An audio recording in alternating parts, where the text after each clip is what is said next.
Good afternoon, everybody. Welcome to the June 26, 2024 meeting of the Workforce Diversity and Inclusion Committee.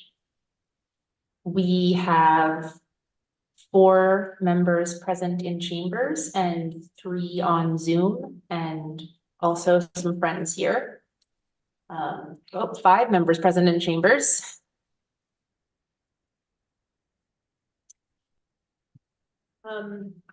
Would folks like to do introductions, or do we all know each other now? Or both?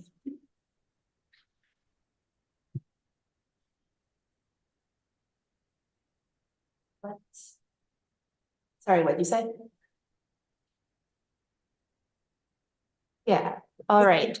A hearty welcome to everybody. Are there any changes to the agenda anyone would like to make? Seeing none, diving right into it, I guess it is time for the chair's report. Let's do the resolution as the main thing.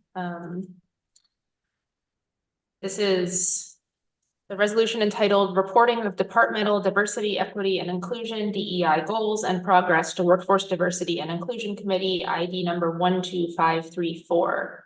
Could I have someone move that? Rachel moves, Annie seconds. So this is following up on previous discussions we had a couple months ago, I think, about how WDIC can be part of embedding equity in our institution and accountability as well to actually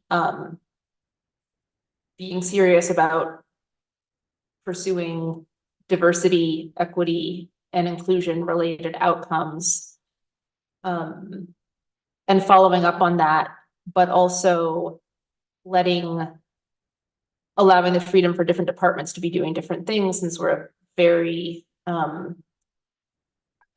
a very diverse organization in the sense of what people do day to day and the types of operations and sizes of our departments and what the work looks like.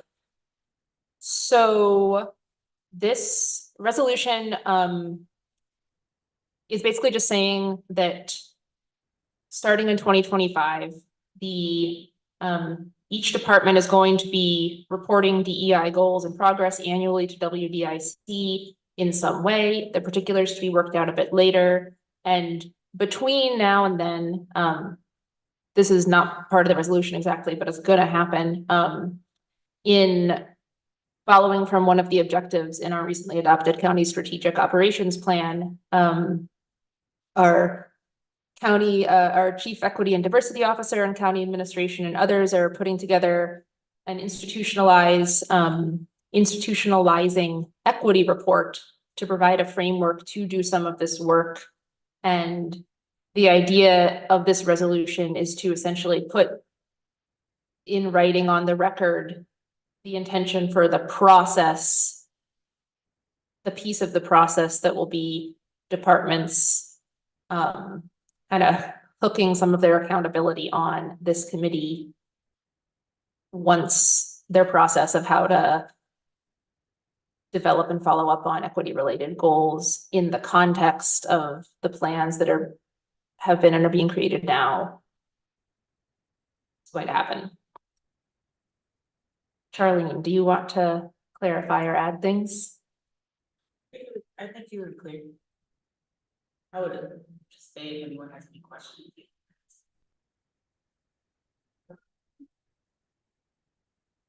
Yes.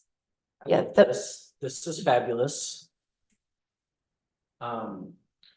I know you mentioned that it's still kind of a lot of the details and the planning part of it are kind of yet to be planned, but I wonder if kind of going along with this momentum of us taking action, I wonder if we should try to plan some sort of annual session specifically for, so if WDIC will be performing these, I'm wondering if we will like make it one specific session, if they'll be coming in like rolling submissions and it'll just. Whereas having something, in my mind, also because I'm a teacher, rolling due dates is not always ideal, right? If it's a really important assignment, there's a solid deadline, makes it a little more cool. Just a thought, because if we start, I know it's like a year away, but still. Annie? Personally, I'm okay with how it is, although I'm also a little bit torn, but like, I'm always like, okay, let's plan, let's figure it all out, but I think this real says our intention, and I think coming, right after the county adopted our strategic plan, that this feels really good to say, okay, we want to make sure this part or some things are getting done. Because I think the details might not be figured out all at this committee. There's probably a lot of work that needs to be done to talk to departments or think about how it's going to be done and offer up maybe a little plan. I'm not sure, maybe other folks have already thought about like how it's going to happen. But one question I have is, how have this been received? Have we heard any feedback yet from departments? Because I know we've talked about this at other WDIC meetings. So, originally we had discussed implementing this year, and I'd asked for a little more time to have back and forth discussion with department heads at department head meeting. So at the last department head meeting, I just mentioned that this was forthcoming as something to be discussed. And we really wanted to adopt framework and the overall strategy and methodology prior to unrolling and of this. So there really has not been a whole lot of time to have back and forth with department heads. Do you feel though that's okay? I mean, have you heard anything like can't roll out our intention or can't declare our intention, or are you feeling like this is an okay way to go? I don't,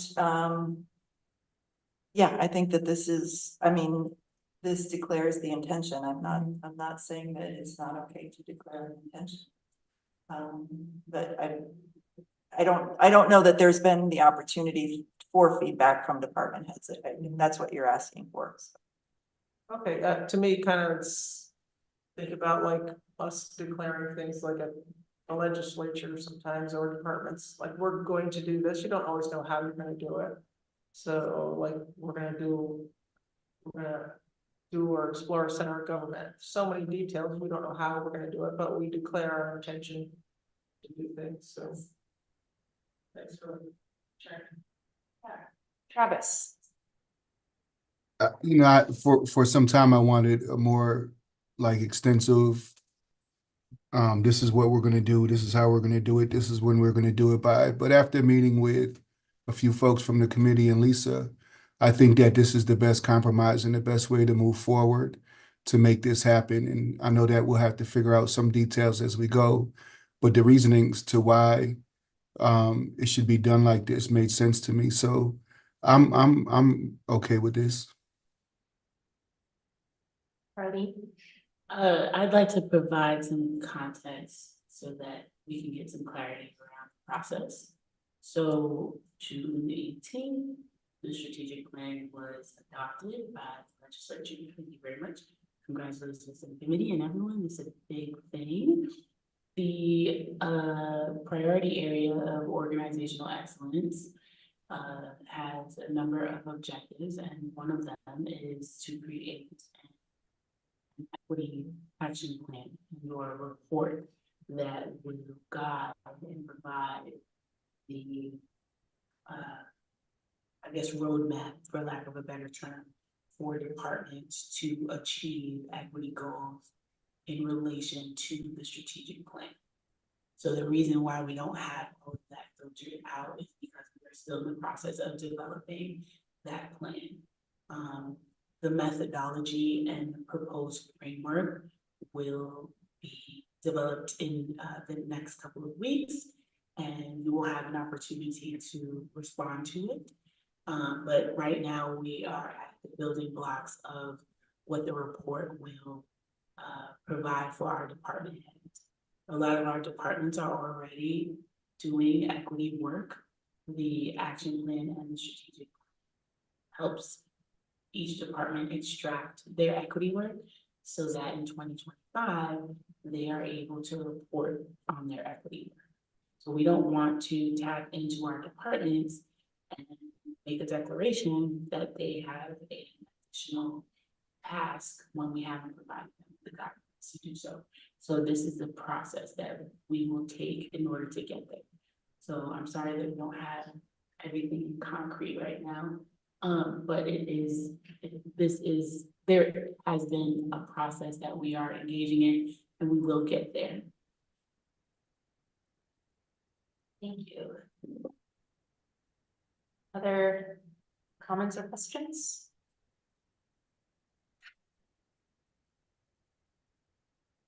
Rachel? Yeah, I'd just say I don't feel like it's a huge ask when departments are already submitting work plans and goals.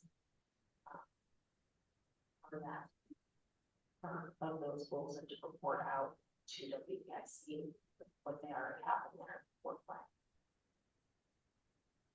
Thanks. And that reminds me that something that came up in a conversation at some point that related to what you said, Nick, about like, should there be a schedule or deadline is to be determined, but given that there is already a rhythm of creating a yearly work plan in every department, that this could maybe be not necessarily just in that, but rhythmic in a similar way. I think WDIC's purview and or way of adding to the deadline piece would be just start thinking about in 2025, how do you want to engage with departments? I think that like county admin could figure out how to get that, disseminate that information to departments so that they can understand their role. WDIC would really need to think about, well, how do we want to engage? Do we want folks to come in? Do we want to meet folks where they are, go to their departments? You know, I mean, whatever your creativity is, I think that would be like a really great start for WDIC. Begin thinking about how they would like to engage in that. Yeah, thank you. Yes, I just wanted to say too, it was a really good point. Also thinking how a lot of departments are already a little closer. A lot of departments are already doing this, but I know in workforce, there was something that one of my predecessors at the time had kind of initiated and created something a little bit like essentially what we have, or what we're going to have, the equity report for that department. And when I was brought on, I was trying to keep going. And so this is really fabulous if this is across all departments and not something that kind of the one individual or a couple of individual really passionate workers. I mean, that's us, right? That's our job here and Charlie's job. And so I guess I wasn't thinking of it in that way, and that's really, really fabulous, kind of laying the groundwork and being more than just a talking point, but an action item for all departments, whether they're already doing it or could use just a little jump start. I think. All right, other thoughts, or are you ready to vote? Can I just add on, because I like what Nick was saying there, that kind of struck me that. So that departments will be looking hopefully to, oh, someone started this work. Where is it? Let's add to this now. Let's carry on. There's a reason to, another reason to do it. I have, and now I want to add on, I have thought that something, that could be nice and fit in with WDIC is just if folks are willing to have the occasional presentation from someone doing some sort of DEI work within their department, not to say that like, oh, everyone else should do it this way, or that necessarily they're experts on the content, but to present as a way of just revealing to others, this is a thing that is happening within our organization related to diversity and inclusion.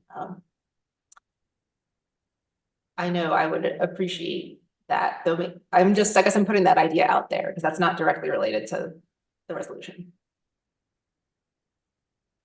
Lisa? I think I too just want to state for the record, because to all the good points that you're making, I think that this provides the clear intention of where we want to go with this as an organization, and that the county administration department is committed to assist departments in the providing the tools and resources to do this reporting and to, you know, do the back and forth around what types of measurements, like this equity framework is the roadmap for getting us there, so that it's not, we're just not asking people to take it, but they move from A to Z, and many of our departments are as Nick pointed to, already doing a lot of this. So it's really just getting this information to legislature and to the public. Awesome. Are we ready to vote on this? I guess let's do a roll call vote because a bunch of people are on Zoom. We'll start with the Zoom. Travis. Yes. Jen. Yes. Kate. I'm gonna abstain. You allowed to do that?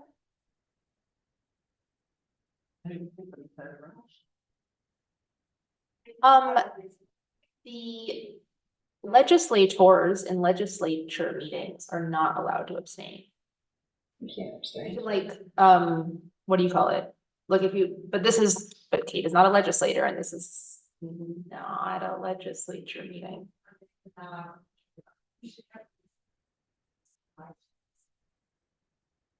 Kate, Katrina's saying that we need a reason as to why you're abstaining. I just feel that there needs to be some additional conversation with maybe I want to say that I'm not saying no to the idea of reporting DEI goals. I think that's very important and we should do that. I'm just not exactly comfortable with I just have some questions and I'd like to have those answered before since I'm going to be a person who's going to be reporting on these things, I just would feel, but I don't necessarily feel comfortable having that conversation here.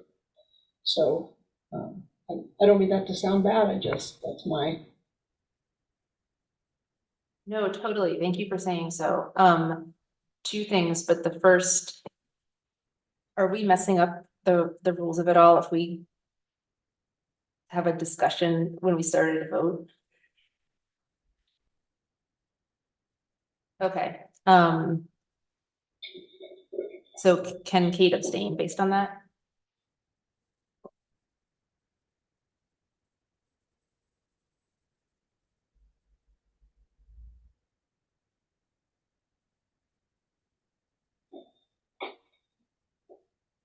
The clerk's open for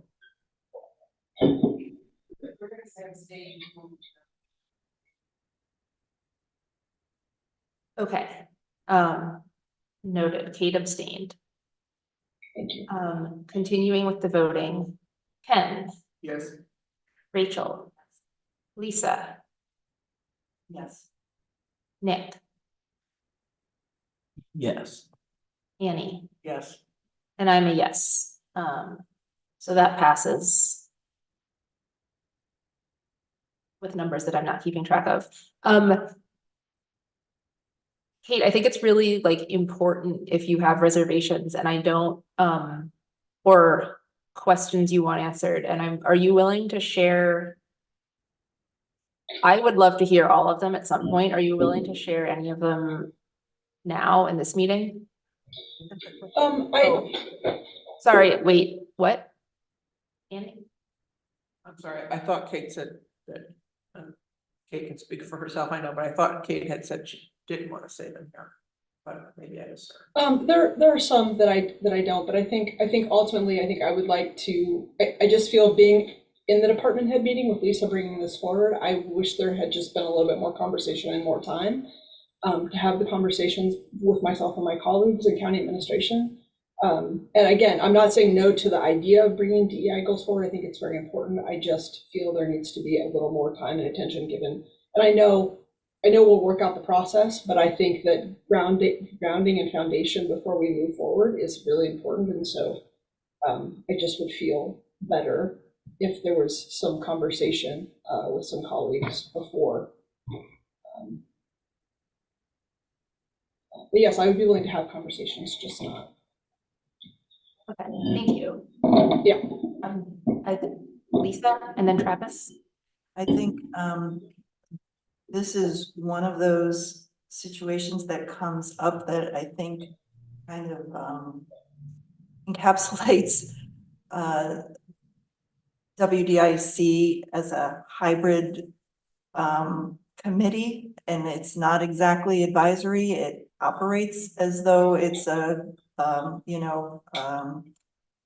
policy setting committee, and at the same time, we have people who are going to either be implementing the policies or affected by the policies, voting on the policies, and it's so that's a little, it puts staff and department heads in a strange situation, and it and our community members who we value on this committee are also setting policy for the county. So I think that piece is difficult to navigate, and myself also as an implementer of the policy, voting on the policy. That said, I think that there is agreement around what we're trying to get at here. And to speak to what Kate mentioned, I was at the last department head meeting brought this up as something that was being considered, not knowing that this resolution would be coming forward at this meeting. So there really was not a lot of back and forth on this or notification that this was being considered. However, we are moving in this direction in 2025. So I'll remind folks, resolutions from this committee, which we don't do much, do have to go through a different committee, budget, capital, and personnel, and be approved there, and then they go to the full legislature and get voted on there. Travis. I just was going to acknowledge the fact, and Lisa said a lot of what I would have said, but from a different perspective, that for the policies that come out of this committee resolutions, that it probably can be difficult for department heads, especially knowing that they either will have to implement, other department heads may not like the policy, and some department heads voted on it. So I know that it can probably be a precarious situation for some staff. I just wanted to acknowledge that. Katrina, do you have something? I just wanted to clarify that I would work with Jordan to make sure that the minutes reflect Kate's abstention and term it more and that she has a conflict with it due to her current position as department head. If that's okay with Kate? Yeah. Thank you. You're welcome. Thank you, everybody. Moving on from that, I guess we're still in the chair's report.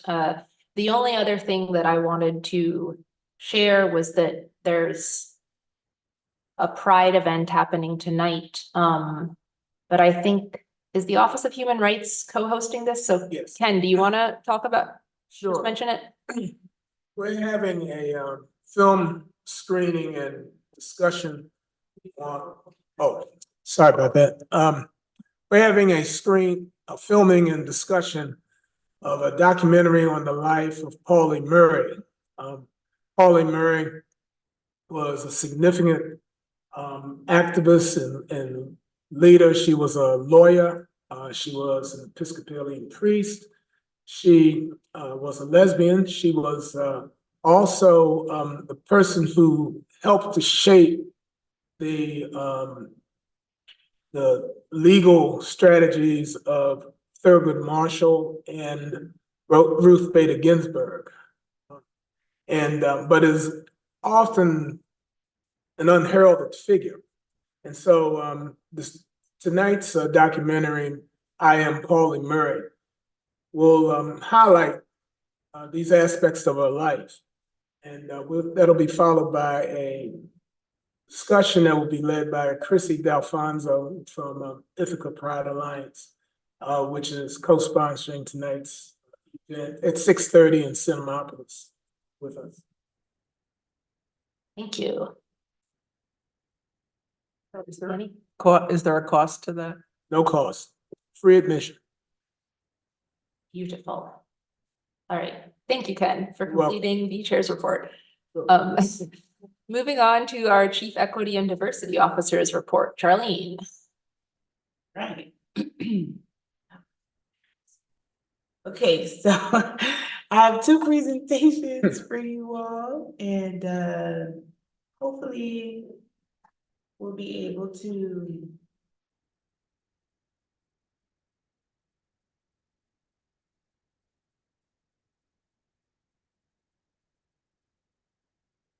get a pulse on our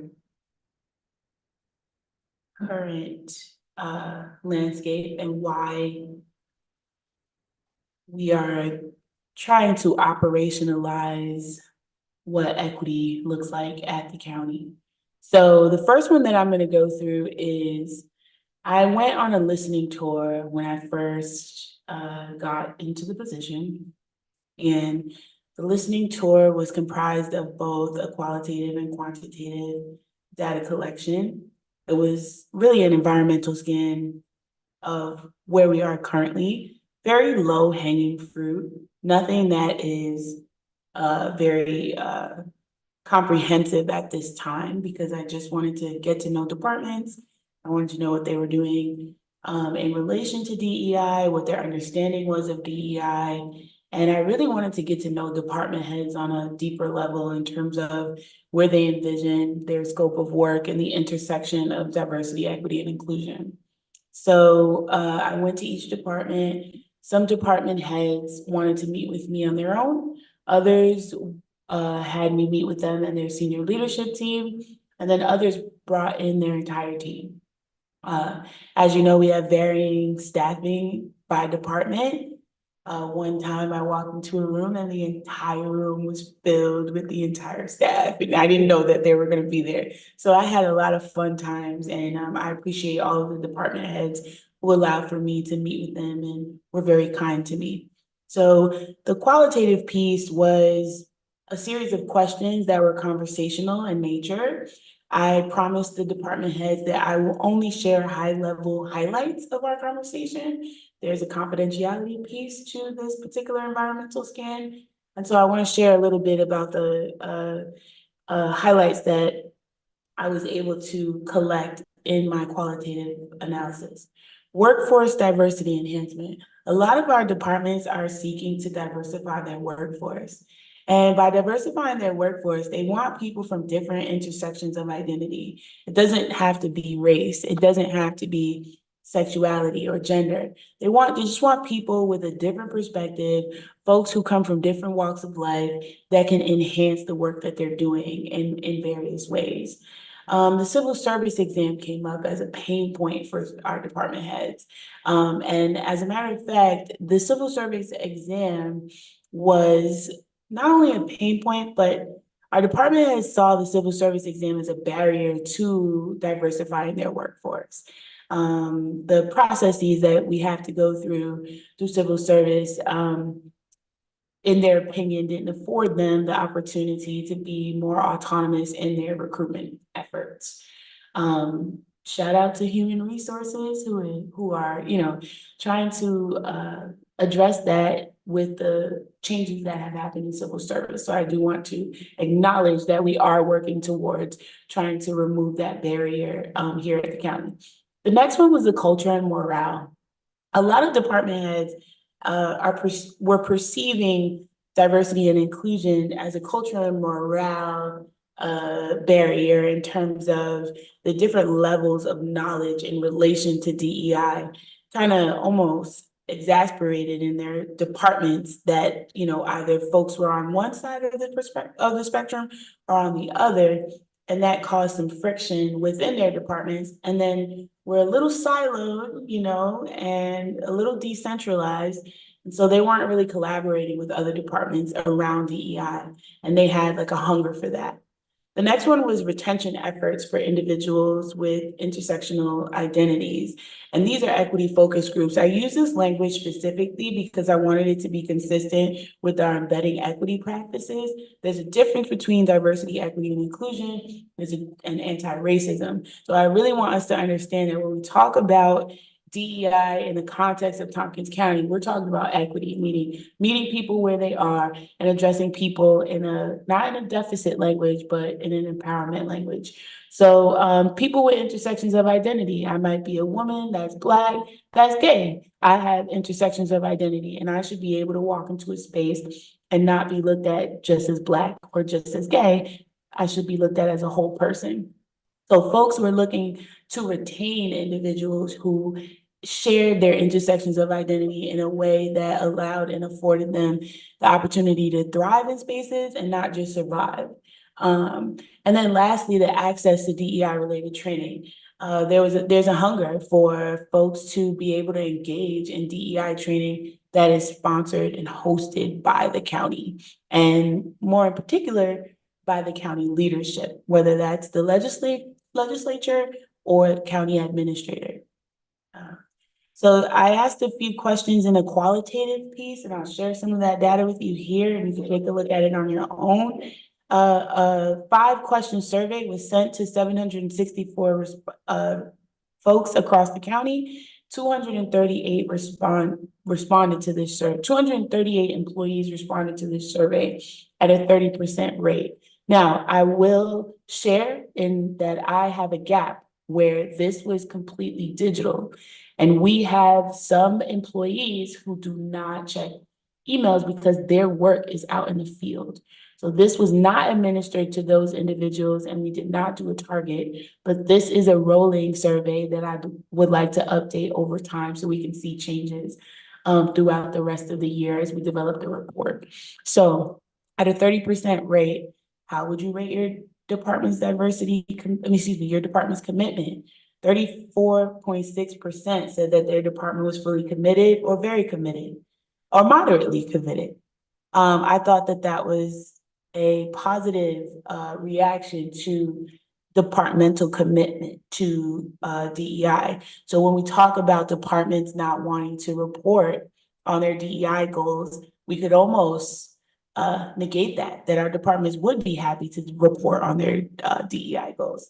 The next one is, have you received training in the last year? 75% of respondents said that they had. This is amazing.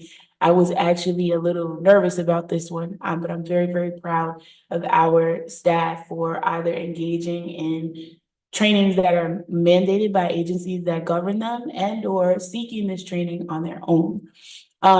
Describe DEI awareness and the level of awareness among your department staff.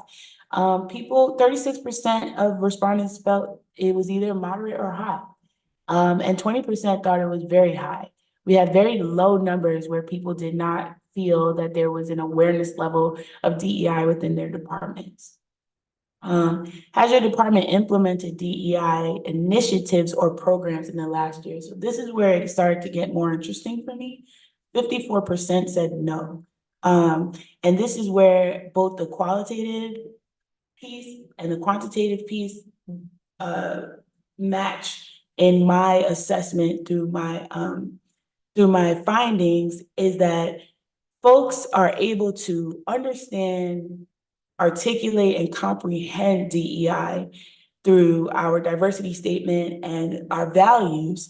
But when it comes to building a bridge to make it actionable in there and tangible in their departments, creating initiatives and programs, we might see a little bit of a gap there. And I believe that this percentage of 54% of our departments not having initiatives or programs can almost justify that lens that I just shared. How effective do you believe these initiatives have been? So for those who have initiatives, 48.5% said they were somewhat effective. This was higher, not so effective, 13.9% was much higher. And then as we go into the open responses, we see that folks are mirroring what we saw in the highlights. It's too hard to know what's going on in my department. We should be adding this as a regular initiative. Our department is doing well in these areas. We need education on definitions. So folks are not on the same page, but they are aware. And then lastly, do you believe there are any areas where your department needs additional DEI support or resources? After going through this with the county administrator, Lisa, I don't mean to put you on the spot, but Lisa and I found this to be very interesting, that 64% of our respondents felt that they were neutral on whether or not they needed more support or resources. And we would like to explore that a little bit further to understand more about how our departments are aware, engaging, developing initiatives, but also understanding where their support structures are. Where can they access information? So I'll stop there, and if anybody has any questions, feel free to ask or responses.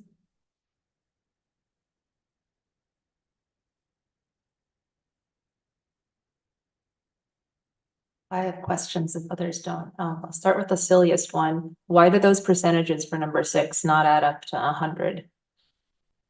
Oh my goodness. I was actually thinking about that. So I believe that is a typo. Okay. But it's definitely that neutral is. Neutral is definitely 64%, yes. So forgive me, I'm being transparent. For the record, I have a typo, guys. That sucks. I will update and submit for the next one, I promise. That is okay. I did that on a PowerPoint I presented earlier today. I'm glad you mentioned for number 4, that has your department implemented EI initiatives or programs in the last year, because that stuck out to me too, that like it doesn't, or in contrast to the previous questions, like it doesn't quite make sense that it seems like a large fraction of the respondents are saying that their department is quite committed to DEI, quite aware of DEI, but has not implemented any programs or initiatives in the last year. But then I also wonder, do you have a sense of what people think diversity, equity, and inclusion initiatives or programs are? Because like, I might not be able to, I wouldn't necessarily be able to, some things are those, and some things going on are not, and I don't know that I would be able to accurately identify like, oh, well, this thing we do, this is actually a small DEI initiative, for instance. Yes. So here's my justification for our processes. Our departments are looking for guidance from leadership to provide them with their scope. So it's one thing for me to take a training. It's one thing for me to be aware. It's one thing for us to have a diversity statement. But then it's another to set the tone for accountability and measurement, incremental benchmarking and measurement progress. incremental benchmarking so that we can measure progress. That those two things are interdependent of each other. So right now we have an aware workforce, but we have not provided any guidance on what we're expecting from our workforce in terms of what we're looking for as leadership. And so I feel like this is why the presentation of an equity report that outlines that guidance will help bridge that gap that we're seeing in this data. That makes sense. Thank you. Nick? I think that definitely kind of adds up with the number 6 as well as the open responses, looking at when I see that 64% neutral or whatever the number is, big number neutral. Neutral to me might also be the I don't know answer. And it looks like a third, okay, math also not my thing. Third or quarter of the open responses here, I'm sure there were more, but these are just the ones selected, are saying we want to know definitions, we need more education. It's hard to know what's going on in my department regarding DEI. So that 64%, that big neutral number, I think they all connect together to kind of say, I don't know what we need. We maybe need something, but I'm not sure what that could be. And in a way, I think that's kind of, we could see that as a positive, as like, well, let's show folks what they're missing, what they could be having that education and definitions on.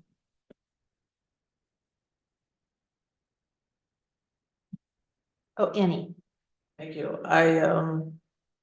Can you go back up to the first slide? This one actually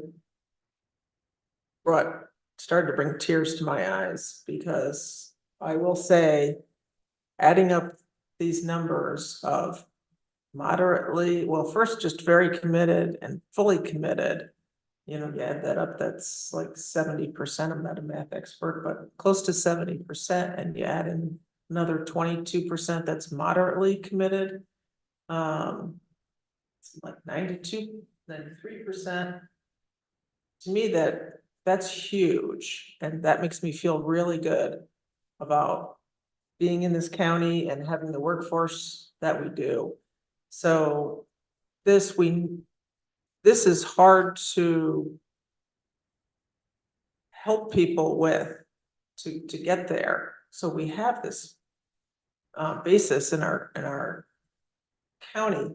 So as others said, if they haven't had the training or the assistance to figure out how to carry this forward and what are the initiatives to do, then certainly they might not know how to do it, which is maybe why these initiatives haven't gone forward. So really happy that this position is here and that you are here, Charlene, to help us with that, and that our administration and everybody here,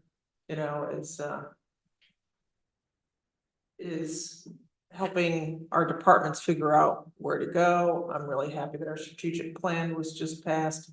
So I think, again, as I said, on the heels of that getting passed at the county, this is saying, yeah, we're gonna help you figure out how to do that. And if that's the message, that we can send, one of the messages we can send, like, hey, we're gonna help you with this.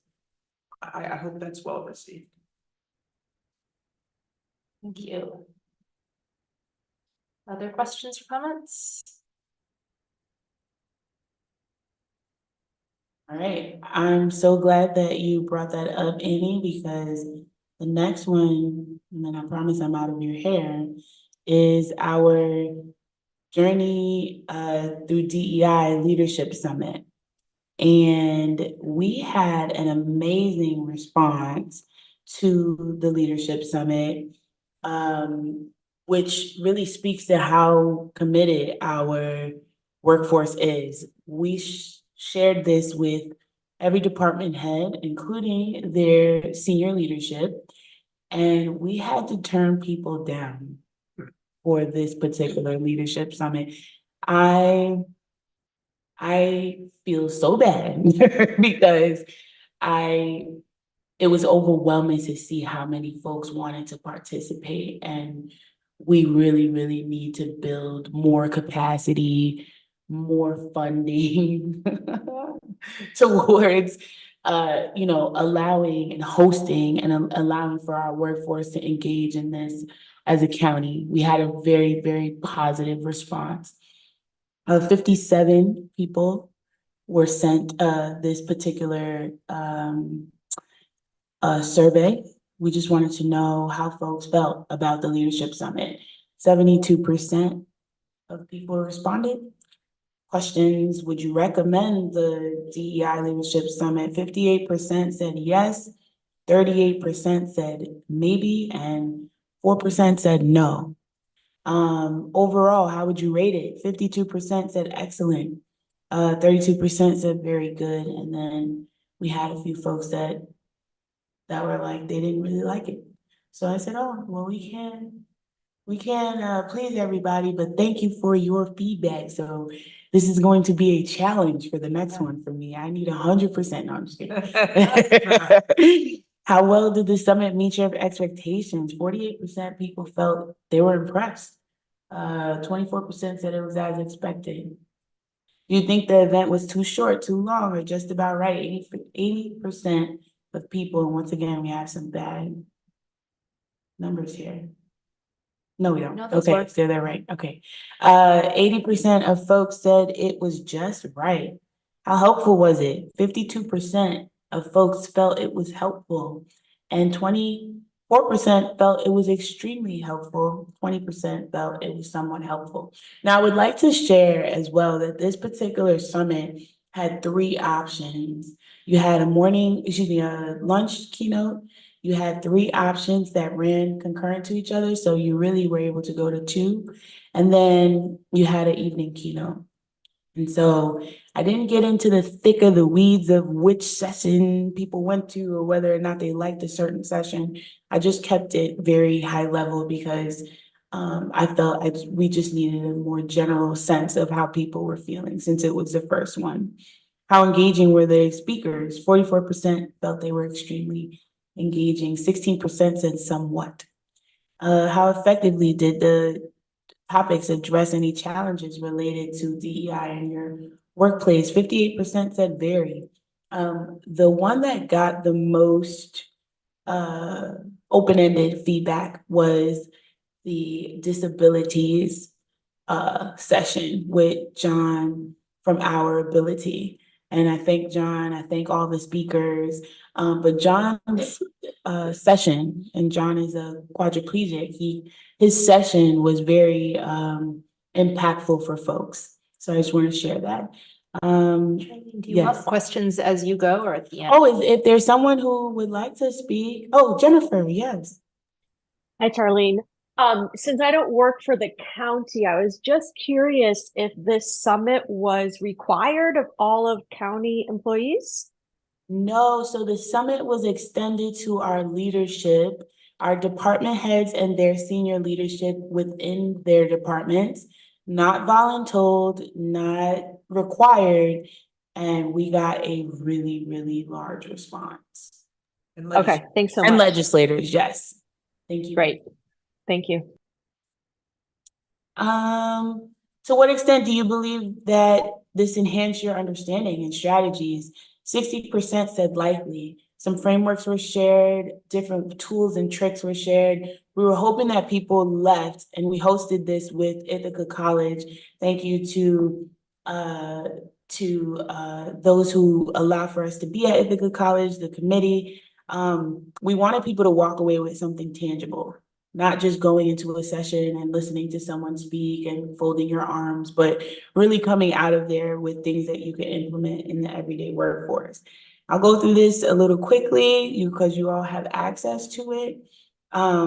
We asked about the facilities and whether or not folks would attend again. I just want to read some of the open-ended responses about the value of the summit. Folks thought it was excellent. They felt more enlightened. seeing the number and diversity of people in attendance showed some commitment to DEI in the workplace, which I found that to be very significant. Others were looking to see who else was committed in the space. Everyone's diverse in their own way. People saw themselves in their own work. They learned new terminology. They got introduced to various strategies, and they got to see things through a different lens. And if there's anything that I would like to, bring into the space, is helping folks see things from a different perspective. Our lived experiences are not doctrine. So when we engage in DEI work, when we engage in belonging work, it's really important for us to get out of ourselves. And so it was nice to see that folks did get that. We asked how future events would be improved and whether or not folks had any other comments. One of the best comments was folks wanted coffee. So next time, I promise, you will get your coffee. Whoever is if you are watching this, Charlene has heard you loud and clear. That wasn't me, but I will like to endorse that. It might have been me. Well, I have heard you loud and clear. We will have I was coffee. I found some caffeine, but I was, yeah. Yes. I love the feedback. I'm so happy that people were honest and transparent. And I just wanted to be able to share some of that data with you all. Thank you. Oh, you took it away, but I think you should have read the other comment that says, I thought Charlene in particular was amazing, and I hope she considers presenting on DEI for Tompkins County employees. I'll endorse the second half of that. Yours was the breakout I skipped because I thought I would see you the most, but maybe I regret it. Anyway, other people, do you have comments? Was really good. Yeah, I know, she told me that. The others were also phenomenal. Yeah, we had really, really great. I think the feedback is pretty standard for most summits and or conferences. You can't please everyone, but I really would like for WDIC to walk away with folks are hungry for this information. There's a hunger here, a good hunger. I'm using hunger as a terminology, but a good hunger. When you're hungry and you get something good to eat, your belly's full and you're satisfied, you feel good. So I just want us to walk away with that. And this information will be a part of the institutionalizing equity report so people understand more about the landscape. Fantastic. Do folks have further comments or questions for Charlene?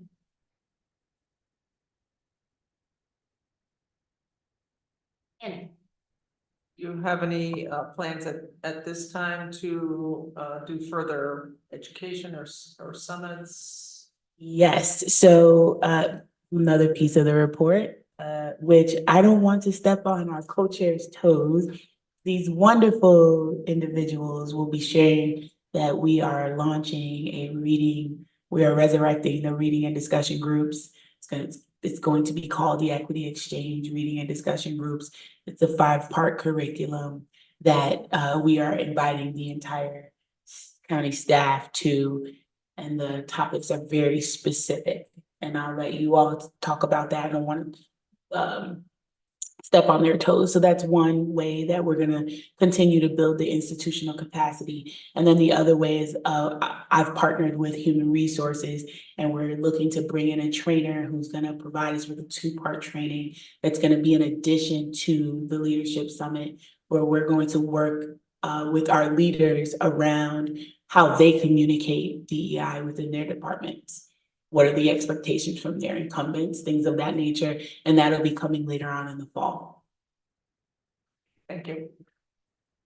Oh, and DCTC, the roundtable, I know you guys are already aware of that, right? The Diversity Consortium of Tompkins County. They are in their planning process, and they will be having their roundtable, their DEI roundtable this fall, and our employees are invited to that.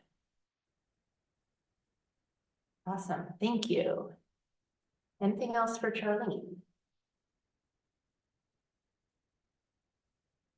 In that case, Thank you for the presentations, and your work. Let us carry on to minutes approval. Could I have a mover for the minutes of the May 22nd meeting? Rachel moves. Second. Ken seconded. Sorry, I saw Kate and heard Ken and my brain couldn't deal. I'll say Ken seconds. Any I've heard that. questions or comments? All right, let us vote. We'll start on Zoom again. Travis, Yes. Kate, Yes.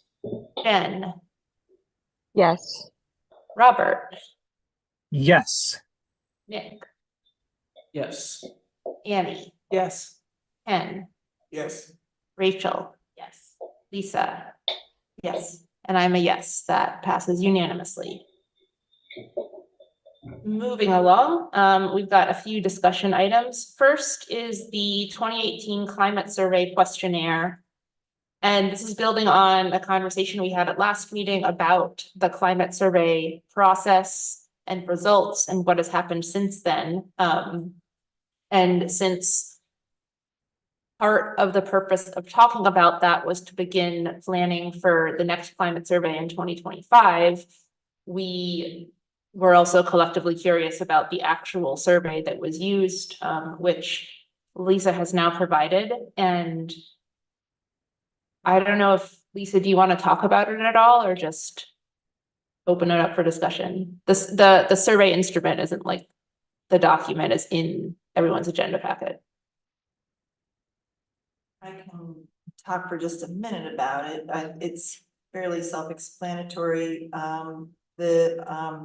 Again, I'll reiterate that these main questions were asked in 2015 and again in 2018. And so there was some value in keeping the questions consistent so we could see where we were improving, hopefully, and we did see improvement over time, or if we were backsliding in an area.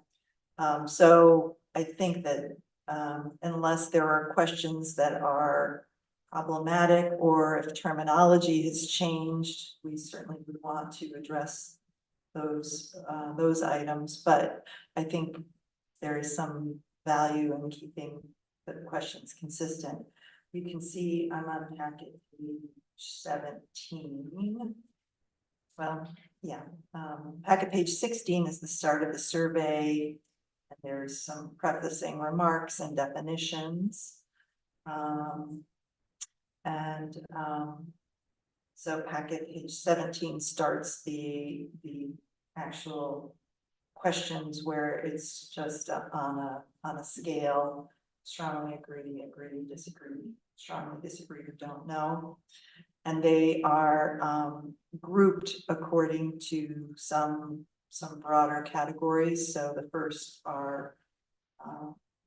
set of questions are access to opportunities for professional development. A set of 8 questions there. And then on the next page, packet page 18, a set of questions around accountability. Then around communication.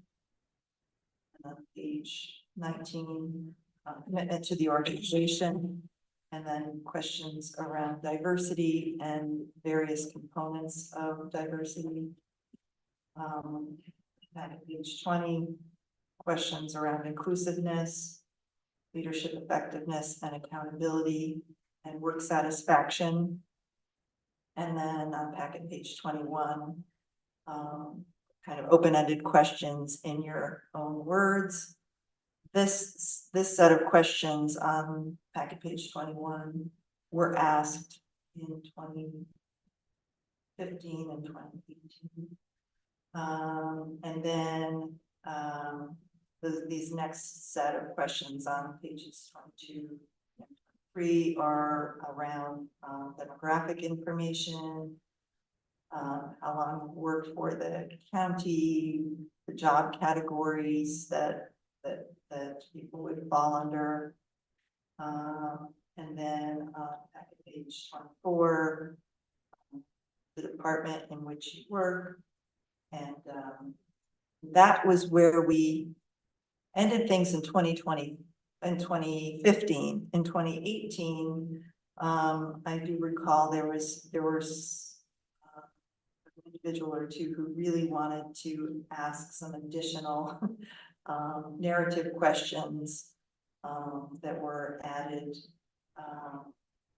after, as an add-on afterward, that just to make sure we captured everything there.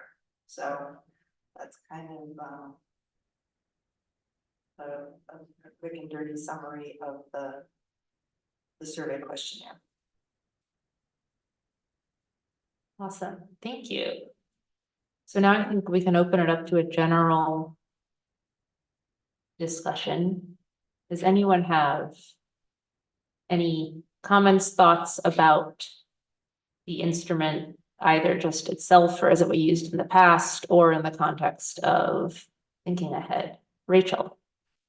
Yeah, I remember in 2018, there was a lot of confusion about the leadership effectiveness and accountability. I think it would be beneficial to have a section for leadership in your department and a separate section for leadership in the organization. People know which leadership group they were answering that for. Totally agree. And even though leadership was defined at the very beginning, it is less than clear when people were answering that question, which set of leaders they were referring to.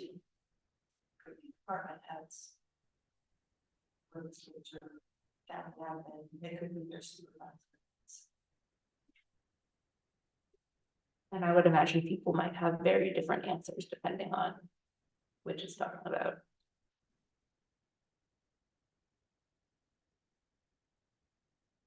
Anyone else? Question. Yeah, Nick. Just wondering, this doesn't even really apply to me personally, but page 22 with question 52. I wonder, this is asking about race.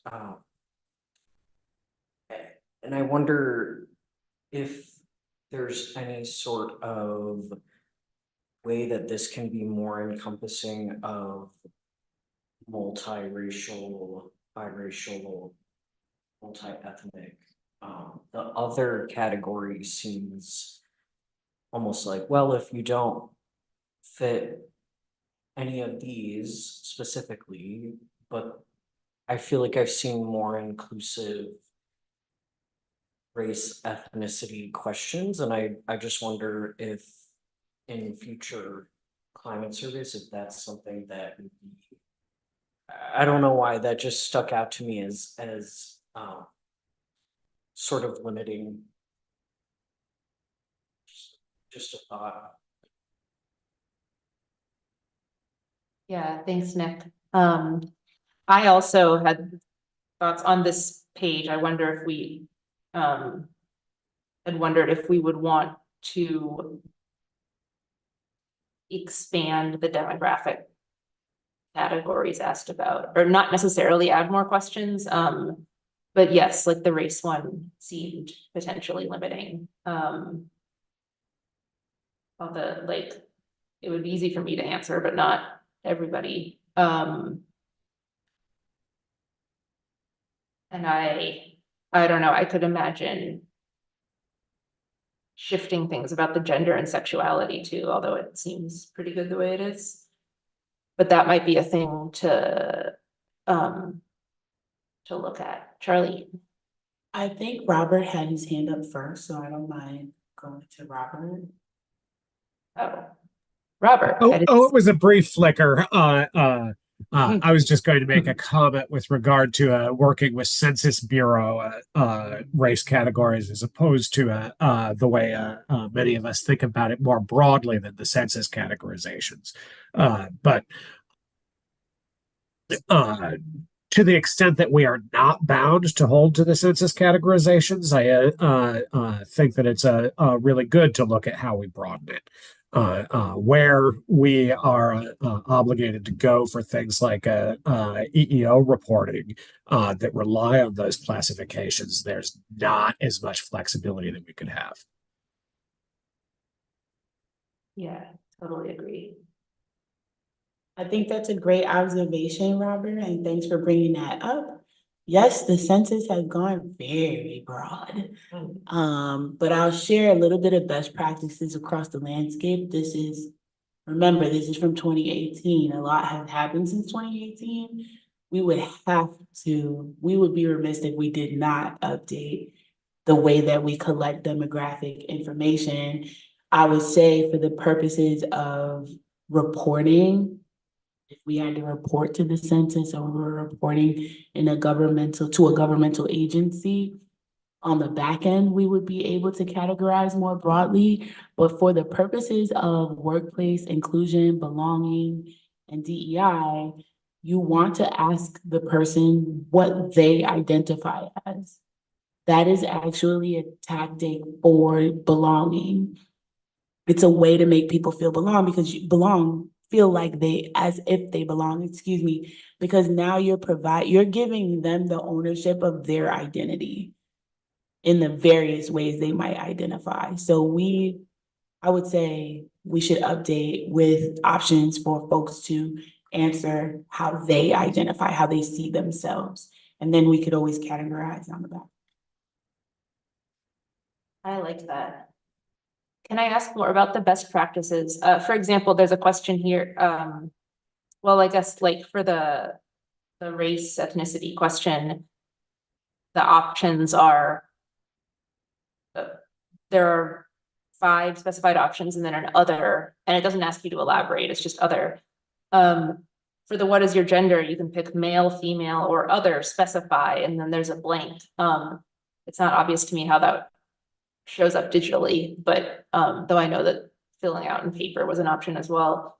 So would you recommend, or is it tend to be the best practice to do something like that? Or would it just be like, what is your gender? And then an open blank for everybody? So there are a few ways that you can approach it. I'm going to share, because I like to disrupt things. So I'm going to give you different perspectives. Yeah. Can I also say, I'm also only picking gender because there was the blank on this survey, but it's not about gender specifically. Absolutely, absolutely. We're talking about demographics in general.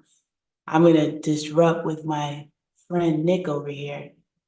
The lens we should take in terms of if we're looking to be prudent and where our society is going is that we want to ensure that we are not using terminology that places people's identities into a deficit and or perpetuates harms. So by using the term other, we're saying, like you said, Nick, you're spot on. We're saying that you don't belong here. So if you don't fit into these categories that we've presented to you, then you are othered in this space. It's already dictating how you're going to navigate systemically in that space. So if we would like to be on the forefront or the cusp of, being different, being more inclusive, having belonging practices in our organization, we would provide a series of ethnic groups and or genders and then say, if these do not fit, can you please self-identify? Because now we took on the ownership. We missed the ball because we didn't present you with what you identify as versus other, check it, tell us what you are.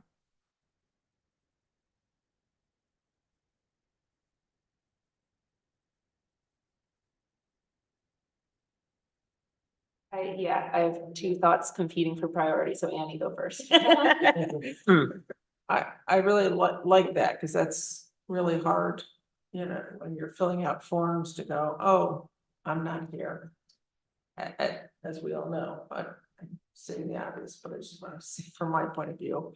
And other is just about saying, oh, I don't belong. I'm something else that I don't fit in. So thank you for saying it. One of my thoughts was a light bulb moment. I'm familiar with like the term othering and the concept of othering as a verb, and it never occurred to me that like giving a category other, and I will fit in that, is literally othering in the most direct way. Anyway, my mind is blown. Okay, so but you are suggesting that it like listing out categories would be helpful and just trying to be as like reasonably comprehensive as possible. But then having the self-identify option be phrased in a way that is like you said, and not other. Fill, fill in the blank. Or Yeah. something like that, like you click this thing and fill it in or something like that.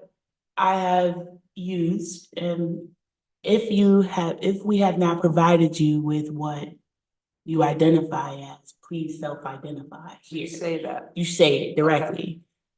We have the autonomy to do that in the climate survey, so that's why I'm presenting that as an option. Whereas, for example, some of our departments can't because they have standardized demographic questions, right? But in something like in something like a climate survey, or in something like a administered survey that is trying to garner some perspective from the workforce, the more options you provide for people to self-identify, the more likely they are to provide you with that. And then you have context on the back end, like, wow, I didn't know that that we had Native American individuals, our percentages were larger, but they might not identify as Native American or indigenous peoples. They might identify tribally. So you want to give them the option to do that. If, again, blowing our minds about this and that. Just thinking, is that then an option in the future to maybe put that up front, up sooner in the survey? Because we all get to the end of these things and you get those questions that are coming, you're like, oh no. But if we got those up first and going, oh, I'm seeing, or more of us are seeing, would that kind of help motivate people to get through the survey and to get us help us more with providing information? I think that's a great idea. I just flip the order. Yeah. Yeah, Flip the script. agreed. Yeah, I also think that's a great idea. If a piece of the survey is designed just like signify or like create feelings of belonging, then that might as well go earlier. Jen. So I know this is more work on the back end. What I have done in the past with surveys is had an open-ended question and allowed people to identify with their salient social identities. And then I kind of like define what that is for them and give them some examples. Rather than having like drop-down menus or check boxes. So people can name that for themselves, and then it just kind of eliminates that whole othering. But I know, Charlene, it's going to be more work on the back end. I mean, I love that you shared that, Jennifer. Thank you so much. I think, once again, disrupting what we see as work. Is it work, or are we allowing for folks to operate in a society that doesn't put them in a box or other them? Anyway, I'm going down the rabbit hole, but thank you, Jennifer. I don't see it as more work. I just see it as what we should be doing. Right, right. If you'd like, I can email you the language that I've used in the past, just so you can, take a look at it and adapt it as you'd like. I'd love that. We'd love that. You all. What other thoughts and comments do people have about the survey instrument?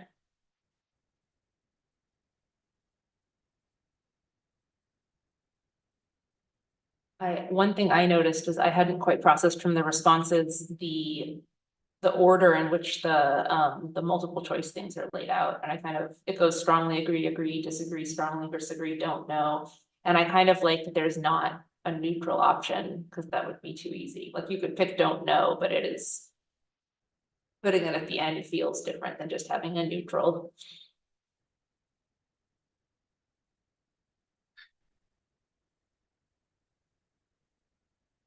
What about thinking ahead to next year's climate survey? Are there things that you all would like to include or not include, or change from this instrument? Or are you thinking you'd even want to use something similar to this at all? What are folks' thoughts? Rachel. I like the idea of keeping things similar to a degree, because then you can track progress more easily. But looking at how we word some questions, I think is worth taking the time to do.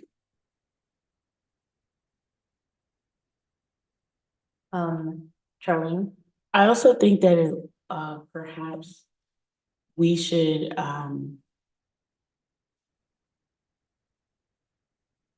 discuss what we want to find from administering the survey. Has that changed, or are we gonna be using the same outcome, expectation of outcome? Is there something else that we want from the survey? That makes sense. Annie? I think there probably are other things, and I don't know if we know what they are yet, because when we look at our strategic plan and then asking departments to integrate this more into their work plans and do initiatives and try to measure this in a way and assist departments. I don't know where we're going. I don't know what like the ultimate goals are that we would then want to have in here. I think there's some things maybe we don't know, so maybe we want to be flexible. I mean, if other people know, but I just say I don't know. And another question, I guess, is there like gonna be a working group? Is Team Jedi, or is there some working group that's gonna be working on? Because we could spend a long time going over this, but is there somebody? At the last, no one is working on it now. At the last meeting, when I went over how we did it in 2018, there were several working groups formed and deployed. One that was looking at the survey instrument itself and questions there. There was an employee engagement team that was made up with employees from several different departments that were kind of getting people prepared and, you know, getting the fertilizing the ground, so to speak. And there was a kind of a steering committee that was made up of county administration, the leg chair, there were a couple of legislators, HR was involved about how this would be administered, the budget for it, you know, kind of just the overall scoping of it. And then after it was administered, there was the large effort in terms of follow-up and those teams, which sparked Team Jedi and everything like that. So it's a large undertaking, and there's a lot of staff time and time that's involved in pulling it off, because there's not, even though we hired a consultant to do the number crunching, all of the other work was done by staff.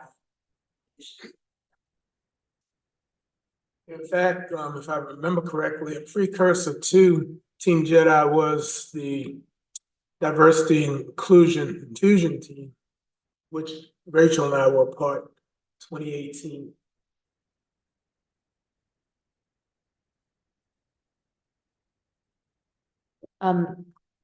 I had a couple thoughts for 2025. One, I agree with Rachel that keeping some things the same, and I don't know like exactly what off the top of my head, but like having some questions the same for things that we'd like to know, like how has this changed since 2018? That there's various factors, but that could be good to ask the same questions, or ask like questions that are a better wording of what the previous question was trying to ask. And of course, noting that there's that different in the instrument, or however social scientists are supposed to do it. I think that now that we have county values, it would be great to incorporate those and asking about those into the survey. And then I was thinking in response to Charlie, your question about what do we want to get out of it? I guess a couple ideas that came to me was it could be interesting as an exercise toward creating the survey to describe, or for people involved to describe what our ideal workplace would be, and or look at the strategic operations plan and describe like what sort of a workplace does this describe? And then you probably want to be more thoughtful than that, but like breaking that out into a bunch of statements, then asking if people agree or disagree could be a way to see like, and where are we really relative to that?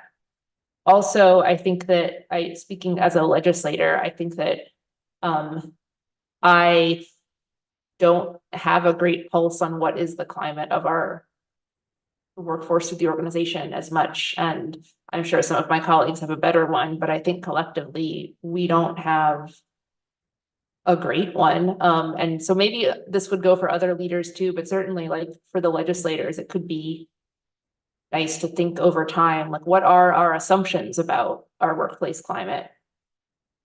And it's probably hard to think of the assumptions that I don't like, that I'm not consciously aware of. But I know like for me, if I could write those down, then questions that get at that, sort of to check in with the assumption could be good. Because if we think, oh, I assume that everyone in our workplace eats chocolate ice cream, just trying to create a very non-triggering example. And then we put a question on the survey that's like, I eat chocolate ice cream, strongly agree, disagree. And if everyone's going to disagree, then I'm like, oh, well, I was wrong and I should know that if I'm going to be part of the leadership of this organization. Those are my thoughts. Keith's hand is up. Whose hand is up? Okay. Oh, Kate, sorry, I couldn't see it. No, you're fine.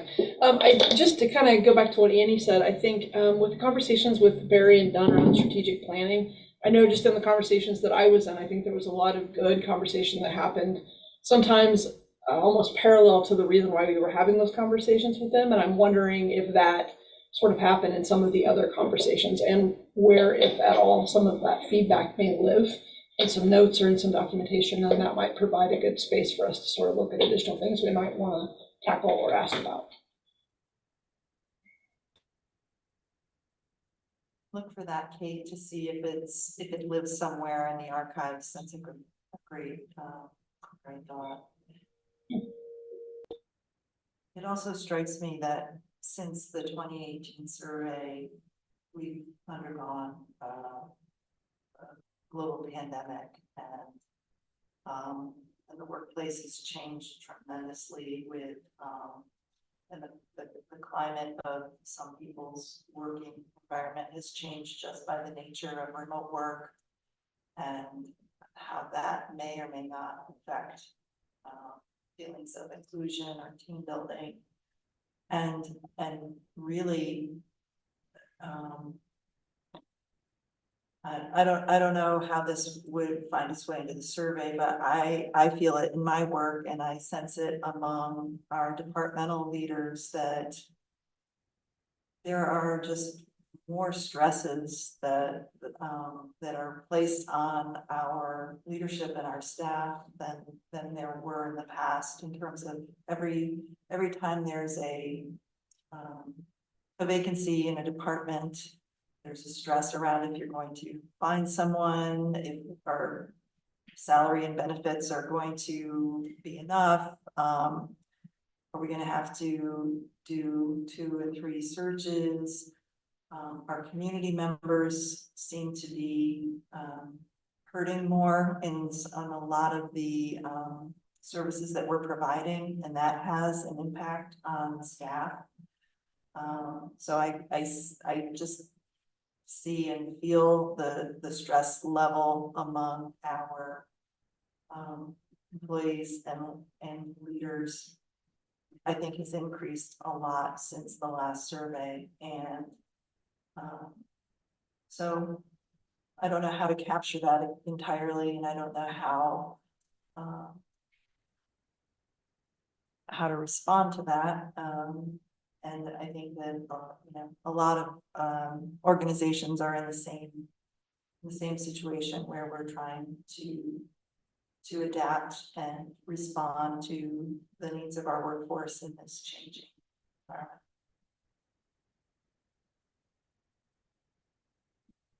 Thanks for sharing that. That does sound really important. I think that came to my mind for like a strongly agree, disagree, whatever is the statement. I feel like my current workload is sustainable.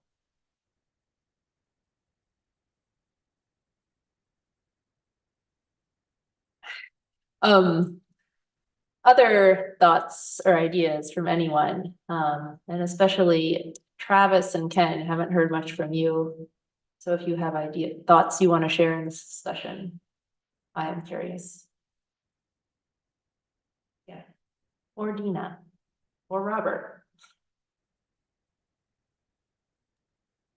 I'm interested in the conversation, but good on Peanut Gallery for now. Awesome, thank you.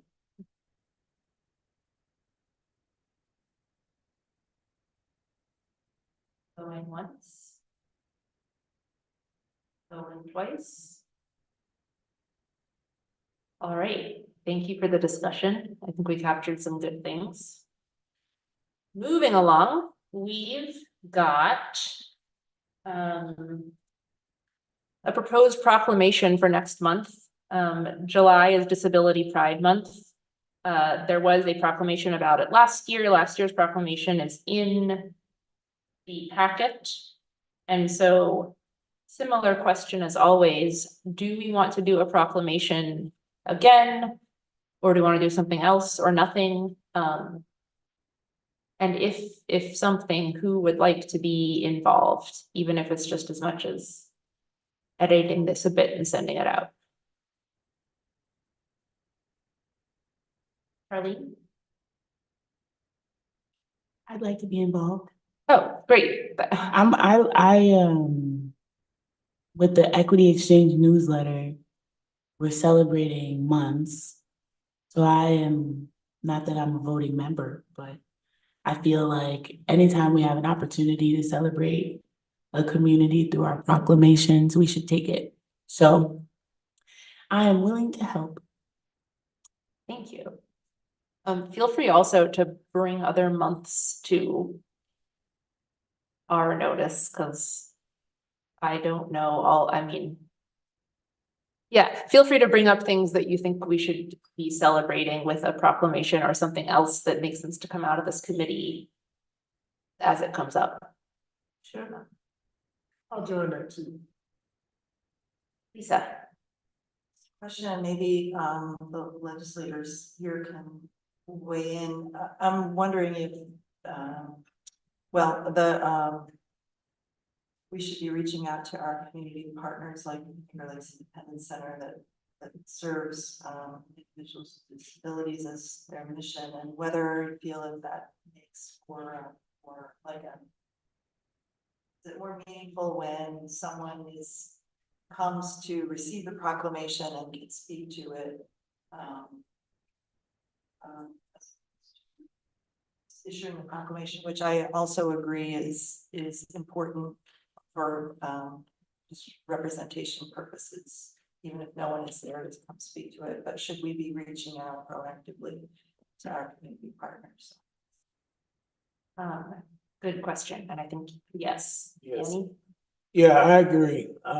We partner with Finger Lakes Independence Center in the planning of our Democracy Fest event scheduled for August. So I would definitely. Annie? Yeah, I would also reach out to Chris Spahn at our workforce, because they had a group of folks in the community networking with people with disabilities and workforce adaptations, that type of thing.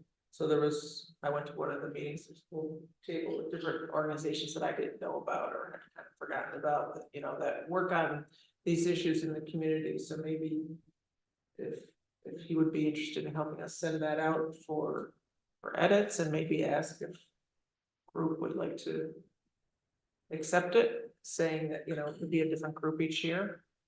Or something like that. Yeah, that's a good idea. Any other thoughts? If I may, the deadline for the proclamation to be turned into us at the clerks is on the 8th. That then will be sent to all legislators for their approval to go onto the agenda. So if we could, at the very latest, make sure that it was turned in by the. Thank you, Jordan. Okay, yes. These are great ideas. I can reach out to, or I can send this by email to Chris and maybe some people from Flick. And I have to go to Flick unrelatedly tomorrow anyway, so I can bring it up here as well. Anything else about Disability Pride Month, and or this type of proclamation in general?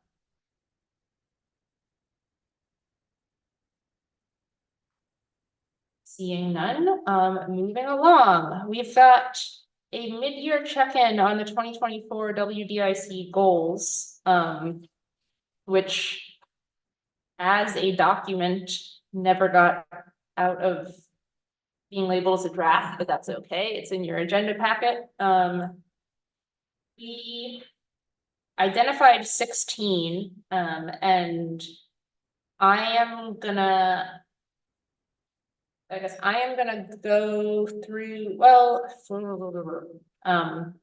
they're all listed on packet page 29. I guess I'll look at that. There's elaboration on some of them, going later. And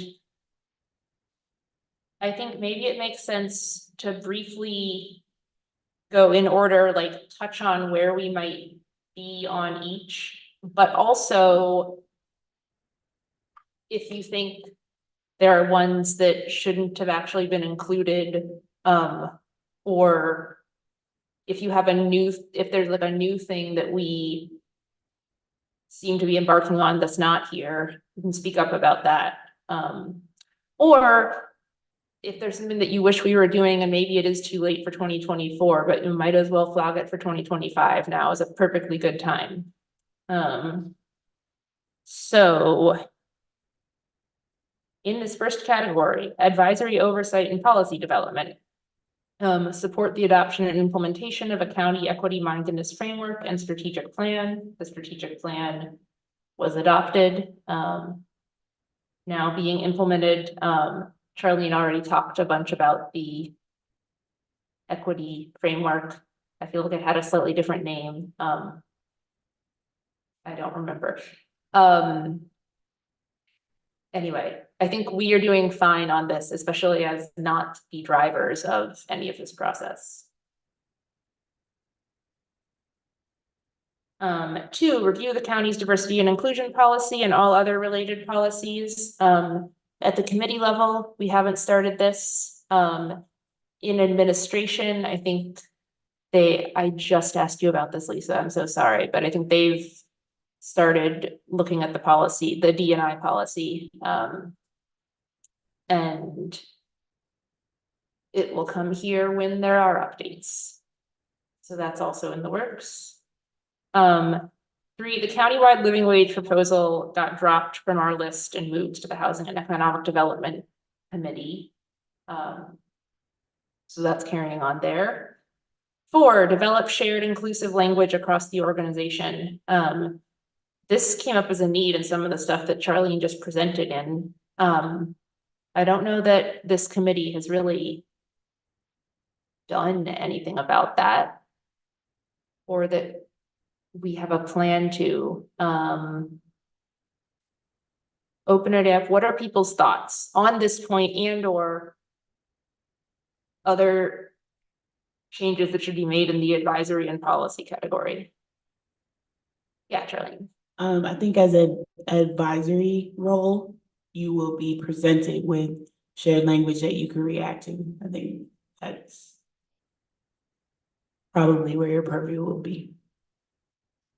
That sounds perfect. Presented by you, I assume. I hope. Presented by Jedi. Oh, okay. Yeah. Okay. Actually, do you want to tell us more about that briefly? Like what it is you're working on? You can say no. I mean, I don't think we're at a place yet where we can, like, we don't have a working group working on the shared language yet, but it is something that will be done.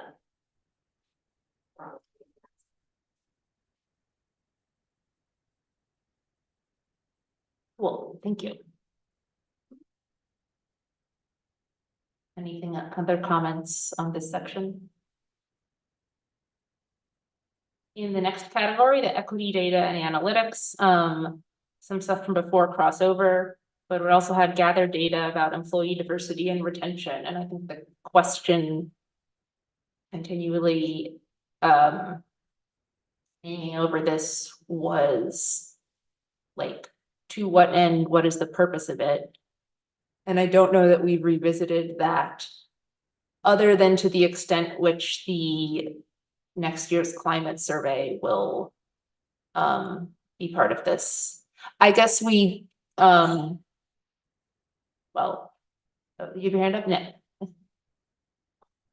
I guess on a broader sense, I feel like even it's not necessarily WDIC gathering the data, but even with Charlene bringing us the 2 reports that you brought us today with qualitative and quantitative data, particularly elements of our employees so the summit, right? But I think in general, we are improving on this, and the sort of to what end, to what like necessity, it kind of is coming back to this that belonging, that fostering of belonging and being able to see oneself, right? And so I think I just noticed that this has been improving and increasing, maybe not in the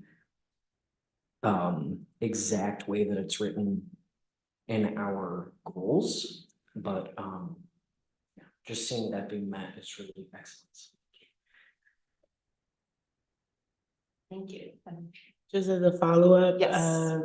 Myself, the interns are working on updating the diversity metrics document that hasn't been updated since 2016.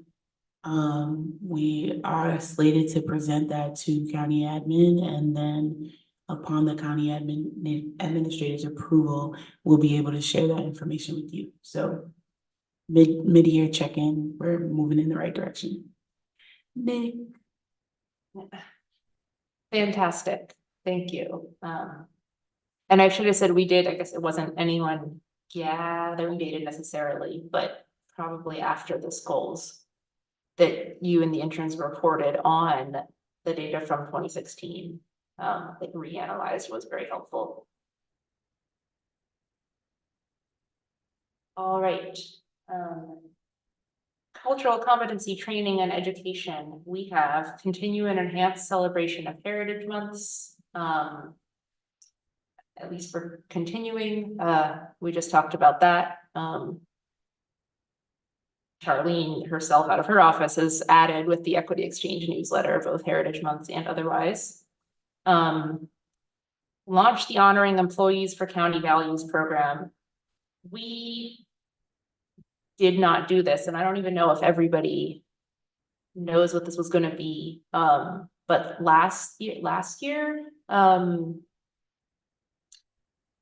this committee, I guess, dreamed up a program to where employees could nominate each other, just any employee of the county for particularly living out one of the then 4, now there are 5 county values. And we were going to figure out some sort of little certificate or maybe prize about that. We thought about recognizing people who'd been nominated at the employee picnic. And then this kind of fell off the radar. We made a form for nominations that I don't think was ever like actively announced. It was posted publicly. It did not get any serious responses. It got a spam response from I don't know where. But is this something that still sounds of interest?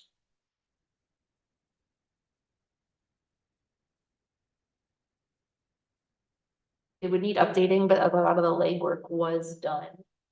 I'm curious to hear folks' thoughts, and I'm not trying to put Rachel on the spot, or maybe especially your thoughts, because you were. I think that it's a valuable initiative. That we had some bumps our first year trying to roll it out. Surprise, that happens. But I think it's a good idea. Okay, thanks.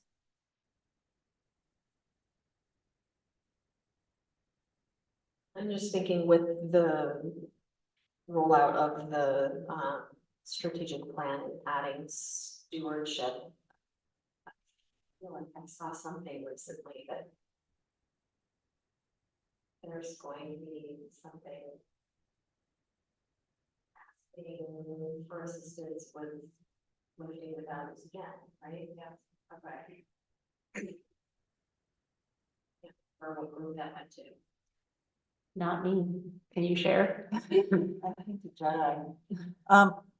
Yeah, so I think overall, again, this kind of gets into some of these goals are policy setting and advisory oversight, and some of them are kind of staff.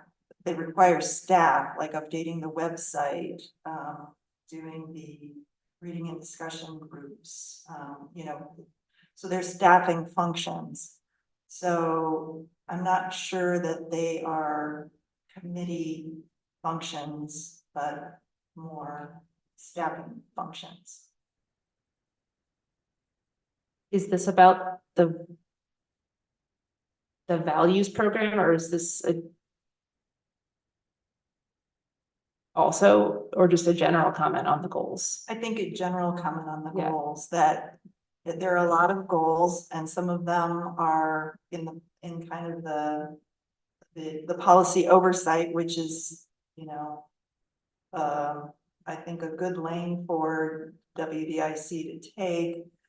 I think when it gets into setting up DEI training for employees and advisory board members, I can't imagine that would be done by committee. It would be done by staff. So it's just, kind of here and there in the goals, we're getting into kind of staffing functions. Which we shouldn't be trying, well, we shouldn't be trying to do perform staffing functions with the committee because it doesn't work.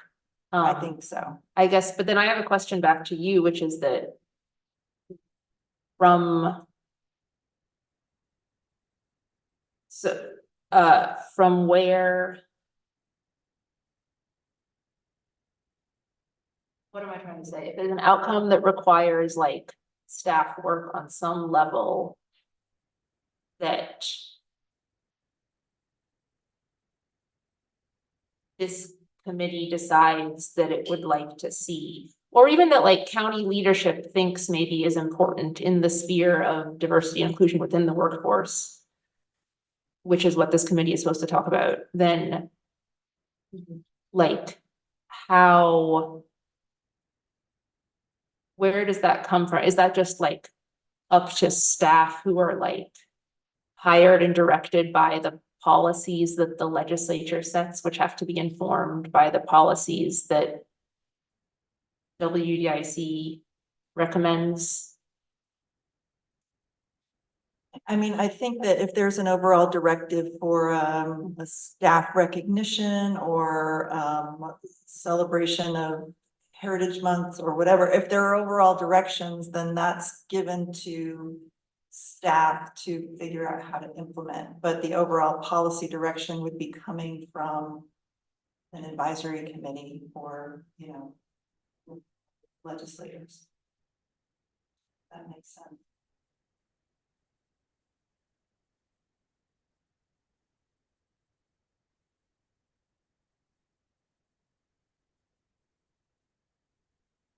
Other thoughts? Are you saying, does this mean that we should like quit going through this list like this and have a different conversation? I'm not suggesting that. I'm just saying that the goal, I'm not sure where we landed on some of these goals. And I think that some of the difficulty in implementing them on the committee level is that they are staffing functions, or when they get done, they're done by staff. So, you know, maybe it would make more sense in the future when departments are reporting up to WDIC on the goals that they have for the coming year. You'll see some of these things reflected in the departmental goals because there will be a reading and discussion group, there will be Juneteenth celebrations, and, you know, reflecting the values. So that will be coming to the committee, and then from the committee would be looking at the, do we want to tweak it? Do we want to go in this way? Or overall, you know, I think the policy function is for the committee to set, and the overall direction.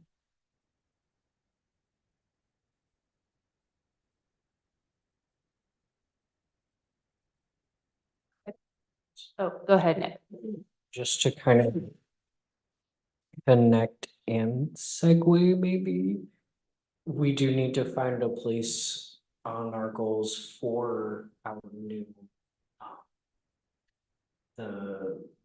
I know Charlene is doing the institutionalizing equity report, but for our piece in this that we discussed at the beginning of this meeting, we do have to find a place for that. What would you suggest? Not that, I just have big ideas, no real organization. arguably, it might not unless this resolution bounces back to us, it might not require much from us in 2024 specifically. I don't know.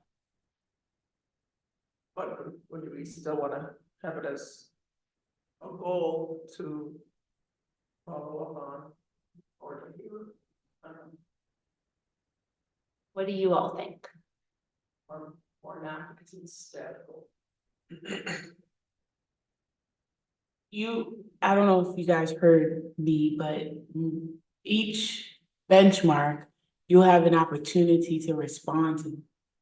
I'm the only one that, myself and Lisa, but Lisa, you're not actually presenting your work. I'm the only one who's presenting work to you for 2024, right? So whatever I present to you, you respond to me, I take your feedback and institute your feedback.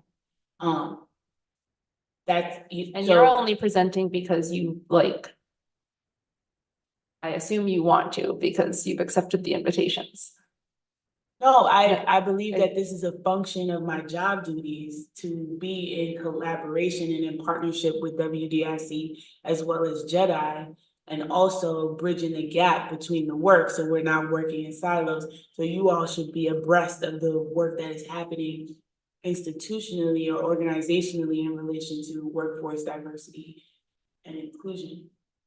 So me sharing, the analysis, the surveys, the metrics, things of that nature should inform your perspective that we can share with the rest of the county, should we seek to move in that direction. So for example, launch the honoring employees for county values program. Perhaps that could change to, supporting the work of values at the county. We are going to be instituting, that's a part of our strategic plan. So supporting the work of instituting the county values. And if you guys want to infuse that into the Leslin, McBee, Claiborne Diversity Award, then that's something you can add to that. If you'd like to provide the feedback about the climate survey, you can do that. That makes sense. This broader conversation, I think, is very valuable to continue, but we do only have 7 minutes. So I'm wondering if people want to come back to the committee scope and goals next month. Okay, great, thank you. Does anyone have any comments to add in now, though, before we shift away? Just wanted to add in quickly that, yes, and to what we were just talking about, Sharon offered, was that the information, ideas, work, can flow through this committee, to this committee, to departments, to JEDI's, we're all connected. So it's not exactly, we have a diagram for it, maybe somebody does, but so I find it really valuable that we can do that work together. Thanks. No one has anything else? Then let's come back to this next month. And we're now on to committee members' reports. Does anybody have anything related to diversity and inclusion within the Tompkins County workforce that they would like to share? Rachel? Just to keep your eyes and ears peeled for the reading and discussion groups. There will be more information about this. Fantastic. I will wait with bated breath. Yeah. Ken, did you have something, or was that? Actually, it was. Okay. Kate.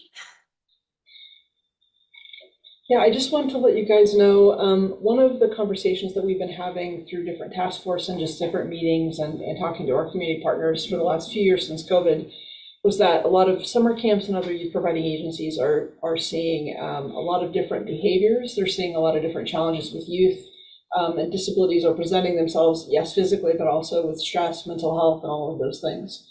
And they have been coming to our department saying, what should we do about this? What can we do? And so I'm really excited to say that we have offered the position of youth service specialist to a gentleman who's going to be starting with us on the 22nd of July. He will be heading up this sort of new initiative for our department.